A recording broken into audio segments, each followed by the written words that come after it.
सब आशा करता हूं आप सब बहुत ही अच्छे होंगे। तो बच्चों आज ये वीडियो उन सभी लोगों के लिए काफ़ी इंपॉर्टेंट है जो अभी क्लास 9th में हैं और अपना एग्जाम 2024 का तैयारी कर रहे हैं। ठीक है, तो ये वीडियो आप लोगों के लिए बहुत ज़्यादा खास होने वाली है, तो आप इस वीडियो को शुरू से लेकर अंत तक ज़रूर देखना। ठीक है, इसमें बच्चों हम क्लास 9th का साइंस का 50 वेरी वेरी इंपॉर्टेंट क्वेश्चन को करवाएंगे। इसमें बच्चों उन सभी क्वेश्चन को लिया गया है जो पिछले 2-3 सालों से इस सब क्वेश्चन को रिपीट किया जा रहा है। ठीक है, तो चलिए हम शुरू करते हैं और क्वेश्चन को देखते हैं क्या क्या क्वेश्चन है ये 50 क्वेश्चन।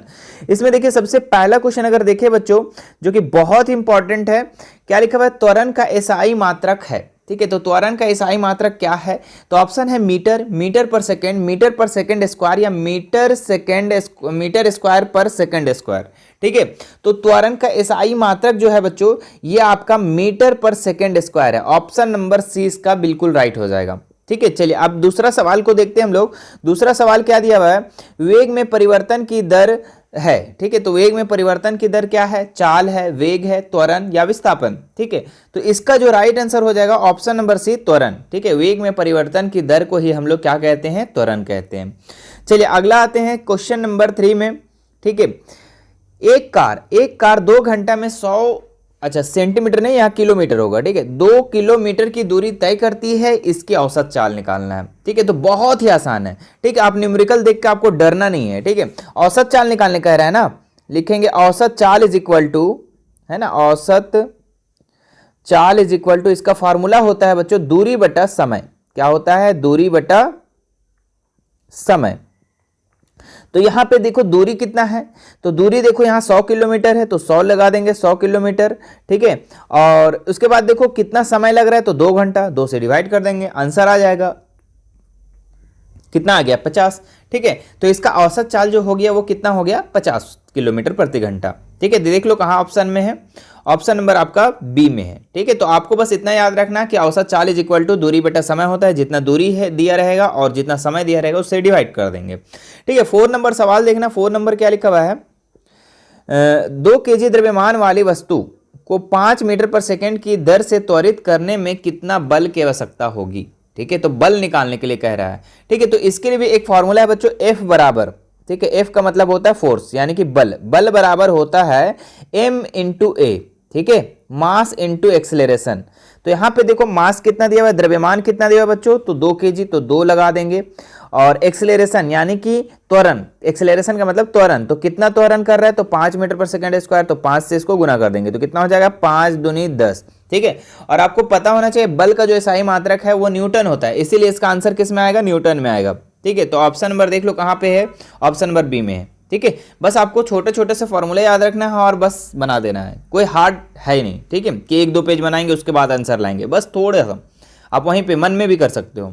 चलिए 5 नंबर सवाल देखते हैं, काफी इंपॉर्टेंट सवाल है।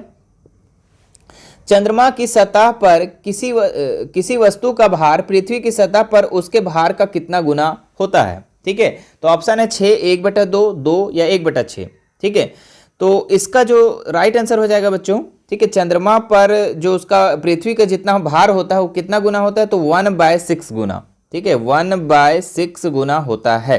ठीक है, यदि बच्चों आपका वेट 60 kg है या 50 kg, मान लो 60 kg आपका है। ठीक है, आपको पृथ्वी पर कितना kg है, 60 kg, और आप यही चीज चंद्रमा पे चल जाओगे और वहां पे देखोगे तो 1/6 गुना हो जाएगा, यानी कि कितना kg हो जाएगा, इसको अगर काटे तो 10 kg हो जाएगा वहां पे चंद्रमा पे। ठीक है, अगर यहाँ पे आप 60 kg हो तो वहां पे 10 kg हो जाओगे। चलिए 6 नंबर सवाल देखते हैं हम लोग। धनुष की तनित डोरी में कौन सी ऊर्जा संचित होती है। ठीक है, तो धनुष जब आप खींचते हो तो कुछ देर तो रुक जाते हो ना जी, रुक जाते हो तो उस समय जो ऊर्जा होता है उसको हम लोग स्थितिज ऊर्जा कहते हैं।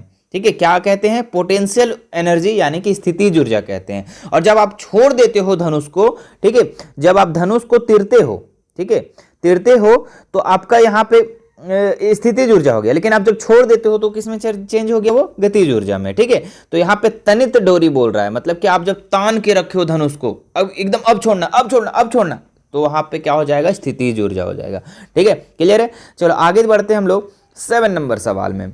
7 नंबर सवाल में देखो, किसी वस्तु का वेग दुगुना कर दिया जाए तो गतिज ऊर्जा कितनी गुनी हो जाएगी। तो आपको याद रखना है बच्चों कि यदि किसी वस्तु का वेग को दुगुना कर दिया है तो इसका गतिज ऊर्जा जो हो जाएगा वो चौगुनी हो जाएगी, मतलब 4 गुना हो जाएगा। ठीक है, तो याद रखना है ऑप्शन नंबर सी इसका राइट हो जाएगा।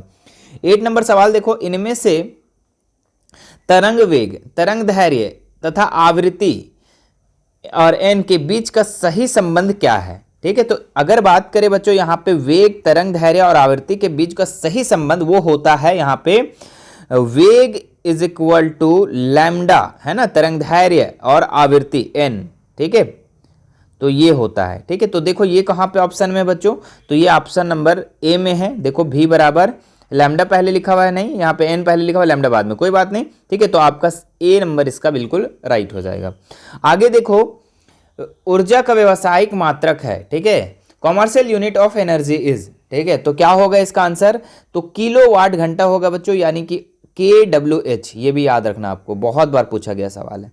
चलो आगे बढ़ते हैं हम लोग। 10 नंबर सवाल, सार्वत्रिक गुरुत्वीय स्थिरांक g का एसआई मात्रक है। तो कितना है मात्रक बच्चों, ठीक है, मीटर पर सेकंड स्क्वायर, केजी मीटर पर सेकंड, न्यूटन मीटर पर स्क्वायर पर केजी स्क्वायर, या फिर जूल। ठीक है, तो जो सार्वत्रिक गुरुत्वीय स्थिरांक का एसआई मात्रक है बच्चों गुरुत्वाकर्षण का, वो है न्यूटन मीटर स्क्वायर पर kg square. Option number C इसका बिल्कुल राइट हो जाएगा, याद कर लीजिएगा बढ़िया से।